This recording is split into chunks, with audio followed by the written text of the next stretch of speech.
Dhe në lidhje me projekt buxhet në vitit 2026, por njëkohësisht edhe në lidhje me skemën e re të pensioneve që pritet zbatohet nga viti i ardhshëm, do diskutojmë më gjërësisht me ekspertin fiskal, zotin Igli Zepishta. Zoti Zepishta, mirë se erdhët. Ta nisim me ato treguesit kryesorë të buxhetit, të ardhurat, shpenzimet dhe deficiti. Kemi një buxhet, pra shpenzimet në nivele më të larta krahasuar me vitin 2024, me vitin 2025 bëhet fjalë për shpenzime në rreth 8.8 miliard euro. Nëse i rrumbullakosim 8.2 miliard janë të ardhurat, deficiti në rreth 630 milion euro. Është një buxhet i mirë në këndvështrimin tuaj, referuar gjithmonë edhe nevojave që kanë bizneset, qytetarët? Duke ju referuar rritjes ekonomike të viteve të fundit, edhe të buxheteve paraardhëse 2023, 2024, 2025 dhe me radhë 2026, shohim një trend pozitiv rritës pothuajse në të njëjtën përqindje, njëjtën përqindje. Që shkon afërsisht edhe me rritjen ekonomike. Që shkon afërsisht me rritjen ekonomike, plus pastaj ato përmirësimet fiskale, përmirësimet të ardhura dhe shpenzimet tjera që janë në varësi edhe të qarkullimit, edhe të rritjes ekonomike, edhe kalkulimeve tjera. Po do të themi që kryesore është që baza është rritja ekonomike. Ky buxhet është parashikuar mbi bazën e trendit të rritjes ekonomike të viteve të fundit, edhe parashikimit që mendohet të jetë edhe këtë vit, sipas qeverisë, rritja ekonomike do jetë 4%, mbi këtë bazë është bërë edhe ky buxhet. Kështu që nuk kemi ndonjë të re në këtë kuptim në paraqitjen e këtij buxheti. E reja, po të themi, është e buxhetit këtij viti, ndryshe nga vitet e tjera, janë këto, po themi, rritja e pagave të administratës në nivelin 2.5%, e cila nuk ka qenë parashikuar më para në vitet më parshme. Është absolutisht tani është vendosur, ai ka thënë që në 2020 nga 1 janari 2026 gjithë administrata do të marrin një rritje page prej 2.5%. Është një farë indeksimi? Që është indeksim. Ky bëhet fjalë për indeksimin. Nuk ka ndodhur vitet e tjera, kemi patur rritje, po themi, për kategoritë caktuara të punojësish. Kemi pas në rastet e krizave ndodhi një rritje e ndjeshme vitin që kaloi në 2024, po kryesore është që paktën u bërë një risi që rritja e pagave u planifikua që në buxhetin e vitit, që në planifikimin e buxhetit vitit 2026. Plus pastaj kemi një rritje të pensioneve në masat që i prezantoi kryeministri pak më parë, për çdo kategori të pensionistësh, familjare, pension invaliditeti, pension me radhë, qeveria ka përcaktuar që mos tjetë më kjo rritje është e ndarë nga rritja po themi, indeksimit që morën pensionistët këtë vit, që ishe dikuke 2.5% që ndodhe, që ishe indeksimi i pensioneve. Nësa kjo është tjetër gjë, do të ketë rritje pensionesh, rritje reale në farë mënyrë. Një sqarim këtu, sepse ditën e dieshme pas deklaratës së kryeministrit, ka pasur interpretime në lidhje me mënyrën se si do të rriten pensionet në 2026, 2027, 2028 edhe 2029. Si është kjo rritje? Pra, për shembull, marrim një pension edhe për efekt. Qose ka pension 20.000 lekë. Marrim një pension 20.000 lekë dhe përfshihet tek rritja 1.800 lekë. Atëherë, çdo muaj pensionisti tani nuk do të marrë më 20.000 lekë, do të marrë 21.800 lekë. Çdo muaj. Kemi një rritje për 1.800 lekës në muaj. Po. Dhe merë gjdo muaj, nuk është se një janar merë 21.800 në... Jo, nuk është rritje progresive, nuk është progresive, është rritje... Pra 21.800 do marë deri në fund të 2026. Baza e pensionit do të jetë 21.800, pastaj do të ketë edhe indeksimin që është i përvitshëm që parashikohet me ligj, kemi edhe bonuset e pensionistëve. Pastaj kjo është në varësi të performancës edhe të buxhetit. Do diskutojmë më gjërësisht, zoti Zepishta, në lidhje me rritjen e pensioneve, por të rikthehemi tek buxheti. Kemi shpenzime që normalisht janë më të larta krahasuar me të ardhurat që parashikon qeveria shqiptare, por nëse referohemi 2025-s, shpenzimet nuk realizohen sipas planifikimeve dhe ne rezultojmë me një suficit dhe për 9 mujorin e këtij viti rezultuam në suficit 470 milion euro. Nevojitet një planifikim mirë në mënyrë të veçantë në lidhje me shpenzimet, në mënyrë që nëse nuk janë për të shpenzuar, edhe diferenca shpenzime të ardhura ngushtohet, pra deficiti del mi ullët. Padyshim, kjo është detyrë parësore e të gjithë dikasterët ministrive që ato të prezantojnë në projekt buxhetin aktual që kemi për 2026, që të parashikojnë absolutisht ato shpenzime që ato vërtet vendojnë që janë eficiente në radhë parë dhe që janë të realizueshme në radhë dytë. Po kjo është detyrë kryesore e çdo dikasteri që të paraqesi pranë Ministrisë Financave të gjithë, po themi, planin e shpenzimeve të ardhura. Pastaj, kjo realizimi i shpenzimeve kalon me performancën e çdo dikasteri. Nëse vërtet një dikasteri, një ministri ka një performancë të mirë, edhe ato shpenzime vërtet janë planifikuar në mënyrën e dur, edhe në kohën e dur normalisht, pa diskutim që kjo do të ketë rezultat. Nëse pastaj janë bërë, siç ka ndodhur në vite që vendosen çfarë shifra të shohen në buxhet, miratohen, edhe rishikohen prapë buxhetin më brapa, këto pa diskutim që kjo është një mangësi, po themi, thelbësore edhe për të ndalur te kjo planifikim, pse gjithmonë zëri i realizimit të shpenzimeve ne jemi ndër vite që jemi vërtet të lëjmë për të dyshuar, janë projekte që lehen mes, projekte që nuk realizohen, që vonohen, edhe këto pa diskutim ndikojnë jo vetëm thjesht në buxhetin e shtetit, sepse pastaj duhet të mblidhet qeveria dhe kuvendit të bëjnë rishikim të buxhetit një herë, dy herë, në varësi të këtyre realizimeve, po edhe ato ndikojnë edhe në mirëqenien e secilit, sa janë planifikuar për një arsye që vërtet këto janë shpenzime që do të realizohen në fundit për qytetarin. Nëse këto realizohen, diçka ne do të kemi pastaj vështirësitë tona kudo qoftë, në çdo fushë. Zakonisht, zot Zepishta, si financohet deficiti, me duke marrë borxh, qoftë brendshëm, qoftë jashtëm? Po, deficiti këtë vit ishte diku ke 6 milion euro. 6 milion euro, duke llogaritur kursin aktual, rreth 96. Edhe sipas buxhetit, ndryshe nga viti i kaluar, për shembull ishte 5 milion euro ishte financimi brendshëm ndërmjet bankave të nivelit 2, ndërsa këtë vit është 450 milion. Është ulur diku financimi për buxhetin e shtetit, është 450 milion euro nga financimi brendshëm dhe pjesa tjetër pastaj nga UHT e huaja. Kjo do thotë që do të kemi një eurobond në nivele më të ulta. Më të ulta. Kjo do thotë që e liron pak qeverinë në kuadër të huamarrjeve. Edhe performanca nuk ka qenë e keqe gjatë 2024-s edhe gjatë 2025-s, është një performancë e mirë në mbledhjen e të ardhura, të cilat i ka lënë mundësi qeverisë të ndërhyjë në disa sektorë që ajo ka menduar që... Zot Zepishta, janë rreth në total buxheti i këtij viti, buxheti gjithmonë flas për shpenzimet, janë pak a shumë sa 32% e prodhimit të brendshëm bruto.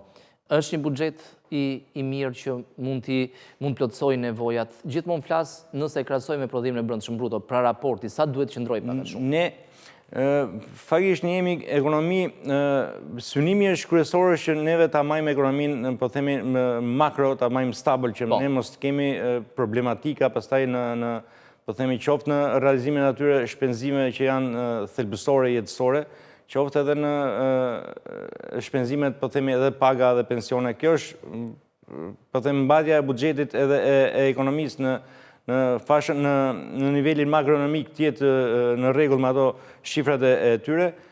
Synimi kryesor i qeverisë, ky është hapi i parë. Pastaj, pa diskutim, sepse ajo e penalizon ekonominë goxha dhe ndjen vështirësi.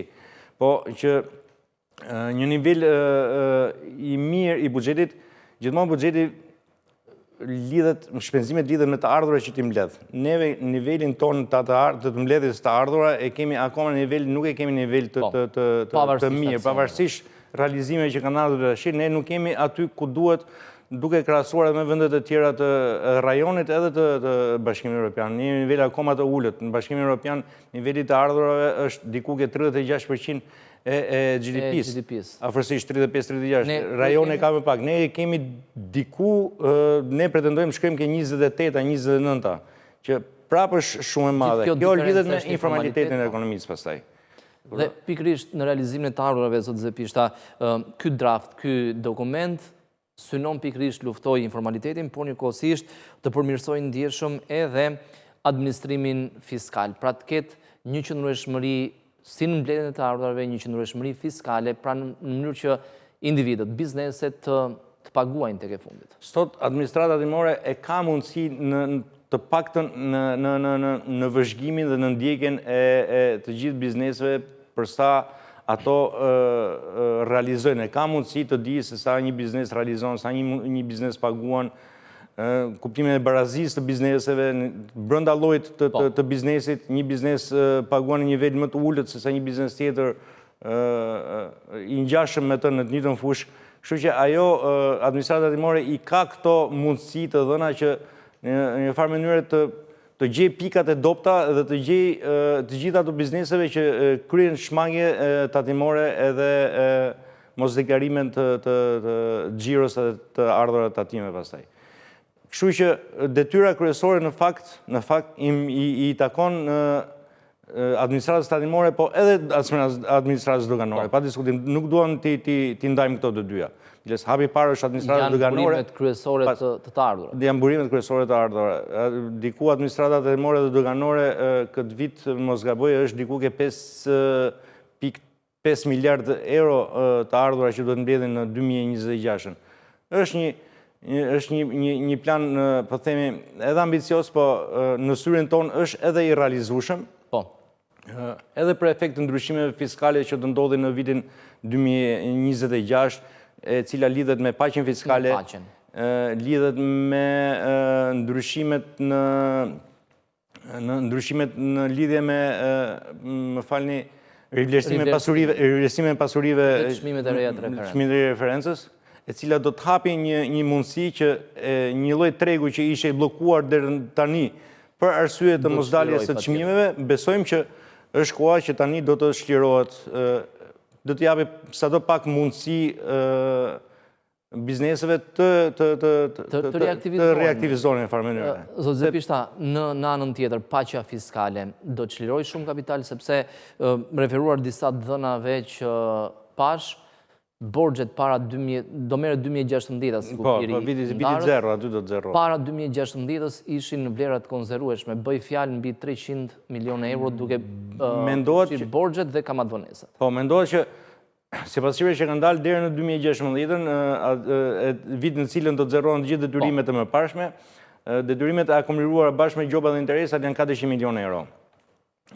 Pjesa tjetër i takon... Pas 2016-ës jemi sërish në të njëjtat nivele apo nivele më të lartë? Jo, është nivel më i lartë, e cila shkon deri në, mos gaboj, diku ke 700 milionë euro. Edhe diferenca pastaj ngelet kjo viti 2020, se do ndahet 2016, 2021, 2026. Në lidhje me përqindjen sa do paguajnë? Sa do të paguajnë edhe sa do të falet. Ishte një ofertë, nëse i paguajnë gjitha marrin 50% ulje.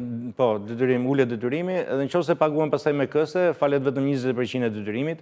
Është një kohë që një interval që shtrihet deri në 3 vjet, edhe besoj që do japi mundësi edhe atyre që kanë mundësi ta paguajnë një herë zi qoftë, edhe atyre që momentalisht mund të jenë vështirë financiare, të gjenë mënyrat edhe rrugët e tyre, fondet e veta ku mund të gjenë, që të përfitojnë nga kjo, po themi, amnisti. Është ofertë e mirë, zotë Zepishta, flasë për ata pas 2016, sepse për ata që falen para 2016 sigurisht është një ofertë e mirë. Pa diskutim që është ofertë e mirë në syrin tonë, pa diskutim që është ofertë e mirë secili, është shumë e rëndësishme që secili biznes karshi shtetit të jetë pa detyrime, të punojë qetë, mos të ketë mendjen mbrapa që ka shtetin, ka llogaritë bllokuara, ka hipoteka e bllokuara, nuk ka mundësi as të marrë pagën në bankë për efekt të borxheve që ka pasur në vitet e kaluara.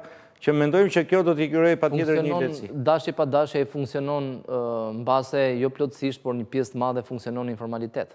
Pikërisht për shkak këtyre kuvizimeve që janë krijuar si pasojë e Po, patjetër.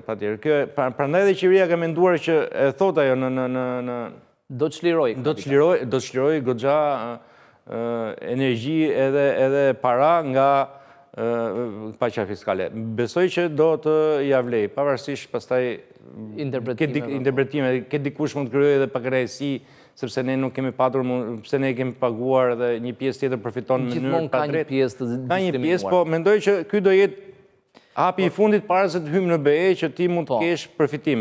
Pastaj nuk mund të ketë, besoj, më amnistira të tilla në momentin që ne do të bëhemi pjesë e hyrjes edhe hapjes të gjithë kapitujve në Bashkimin Evropian, të bëjmë ndryshimet ligjore të këtij lloji. Duhet sigurohet administrata ose më saktë administrata tatimore ti siguroj bizneset që nuk do ketë më amnisti të kësaj natyre, sepse pastaj do të fillojmë një njëjtin cikël pastaj siç ka ndodhur në vite. Nëse po bizneset rinë me shpresën që do të ketë një tjetër amnisti, atëherë mund të vazhdojnë në informalitet. Po, patjetër, më vonë nuk mund të ketë amnisti. Besoj që nuk do të kenë mundësi ta bëjnë edhe për efekt të kushteve edhe të kufizimeve që do të vendosen nga Bashkimi Evropian. Sepse ato do të monitorojnë jo vetëm jetën, po themi, kryesore është monitorojnë financat në Shqipëri, gjendjen ekonomike të Bashkimit Evropian. Një pjesë të fondeve do të vinë nga Bashkimi Evropian, ato duhen ta monitorojnë, nuk mund të lejojnë ato shmangje ligjore, po shmangje të këtij lloji, sidomos në rastin e pagesave të tatimeve dhe taksave.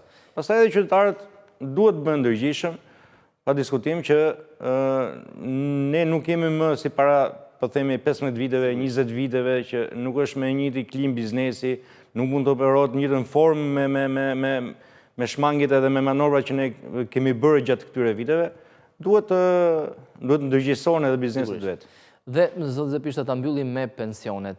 Ne e përmendëm pak për gjatë bisedës, faktin ose mënyrën se si do të rriten pensionet, por në anën tjetër, mendoni se do të ketë kosto të mëdha në buxhetin e shtetit, apo do të përballohen për shkak të performancës? Jo, po ta shikojmë me vëmendje buxhetin. Po? Ato që është hedhur në planifikim, pjesa që shteti mbulonte për fondin e sigurimeve shoqërore në vitin 2025 ishte diku ke 400 milion euro. Si vjet në 2026 në planifikimi është 270 milion euro. Me fjalë, pra është rritur performanca mbledhja e sigurimeve shoqërore edhe këtë vit në rritja e të ardhura nga kontributet e sigurimeve shoqërore do të jetë më e lartë, është diku ke 12% në krahasim me vitin 2025. Ndryshe nga tatimet dhe taksat që diku do të jetë ke 5, 6, 7%. Kështu që do të thotë që akoma është një vëmendje e shtuar për qeverinë për të luftuar evazionin në deklarimin e pagës reale. Plus pastaj që një efekt në të ardhura do të japi edhe rritja po themi e kësaj 2.5% që rritjes së pagës, sepse kjo do të japi një efekt, ka kostën e vetë, ajo mund të shkojë 8 milion, 9 milion, 10 milion euro, se nuk e dim shifrat tamam, duhet me marë bazën që është paga mesatare 950 euro, po sa është 2.5% sa rritet. Kështu që diku një shifër 8 milion euro mund të vi vetëm për efekt 8 milion euro çdo muaj. 8 milion euro në total. 8 milion euro është e ardhura që vjen vetëm për shkak të rritjes së pagës në administratë. Plus pastaj do të rritet edhe e ardhura nga TAPi, nga të ardhurat personale, kështu që ka efektet e veta. Plus evazione pastaj që lufta kundër evazionit që do të vijojë të goditet fort në këtë aspekt. Ka ende informalitet, sepse evazioni mund ndodhë në disa momente, por informaliteti që është më shqetësues. Ka ende një bazë të gjërë, bazë të madhe që mund tjetë njëkohësisht një bazë e sigurt për të mbledhur të ardhura. Ka, mendohet që ka evazion. Ka evazion akoma në mbledhjen e të ardhura. Pavarësisht luftës që është bërë edhe reflektimit nga ana e bizneseve për deklaruar paget reale ose për ta ulur këtë mos deklarim, po të themi në këtë aspekt. Informaliteti duhet të theksuar që informaliteti ka qenë shumë i lartë. Edhe ne është një ullët, por ka ende. Po, ne nuk mund të pretendojmë që informaliteti të pritet me tikë. Të zerohet është pamundur. Ajo është e pamundur, pastaj do vejmë vështirësi edhe bizneset për efekt të rritjeve shumë të lartave të kostove. Prandaj ky është një proces që do të vi normalisht edhe me luftë kundër evazionit nga administratat rimore, për qoftë edhe me një ndërgjegjësim nga ana e bizneseve edhe të punojësve që në sa herë që duhet gjithmonë pretendojnë ose të kërkojnë pagën reale. Prandaj kjo vjen hapasapi, nuk mund vi dot me thikë. Dhe për ta mbyllur bisedën, zoti Zepishta, mendoni se do të jetë e thjeshtë ose jo e thjeshtë, por nuk do të ketë vështirësi në përballimin e gjitha këtyre shpenzimeve shtesë, indeksimi pagave, indeksimi pensioneve, rritja e pagave, rritja e pensioneve? Mendoj që nuk do të ketë vështirësi. Buxhetet tona edhe në vitet e tjera kanë pasur këtë mundësi, por fokusi ka qenë në fushat të tjera. Në investimet më tepër nuk është përqendruar më tani, ndërsa në 2026 ka ndryshuar paksa kjo po themi ky trend i shpenzimeve, nuk është më merr një fokus të veçantë shëndetësia, merr një fokus të veçantë të pensionet. Po, kështu që mendoj që për llogaritja dhe shpërndarja e shpenzimeve nuk do të ketë vështirësitë në aspektin e realizimit të këtyre objektive. Mendoj që nuk ka, sepse buxheti është, besoj është i ka mjaftueshëm fondet e veta për përballuar këto ndryshime. Zoti Zepishta, faleminderit që ishit në studio. Faleminderit.